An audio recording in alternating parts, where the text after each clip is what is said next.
Hi hello నమస్తే welcome to Sakshi cinema. This is లిఖిత.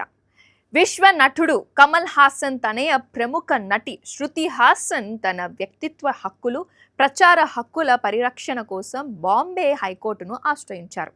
తన అనుమతి లేకుండా కృత్రిమ మేధా సాంకేతికతతో రూపొందించిన కంటెంట్, మార్ఫింగ్ చిత్రాలు, డీప్ ఫేక్ వీడియోలు, నకిలీ ప్రకటనలతో తన పేరు, ఫోటోలను ఉపయోగించి అనాధికారికంగా వస్తువుల విక్రయాలను నిలిపివేయాలని కోరుతూ ఆమె పిటిషన్ దాఖలు చేశారు. ఈ పిటిషన్లో పలు భారతీయ, విదేశీ సంస్థలు ఉన్నాయి. అంతేకాకుండా ప్రముఖ సోషల్ మీడియా వేదికలతో పాటు కొందరు గుర్తు తెలియని వ్యక్తుల్ని కూడా ఈ పిటిషన్లో ప్రతివాదులుగా చేర్చారు. ప్రతివాదుల్లో ఒకటైన ఓ క్రాఫ్ట్ వర్క్స్ సంస్థ ఫ్లిప్కార్ట్ వేదికలో శృతి హాసన్ పేరు, ఫోటోలతో కూడిన పోస్టర్లను ఆమె అనుమతి లేకుండానే విక్రయిస్తున్నట్లు పిటిషన్లో ఆరోపించారు. అదేవిధంగా గూగుల్, మెటా, ఎక్స్, ప్రింట్రెస్ట్ వంటి డిజిటల్ వేదికల్లో తనను ఇతర నటులతో అనుచితంగా అనుసంధానించే ఏఐ వీడియోలు, అసభ్యకరమైన డీప్ ఫేక్ చిత్రాలు ప్రసారం చేస్తున్నారు.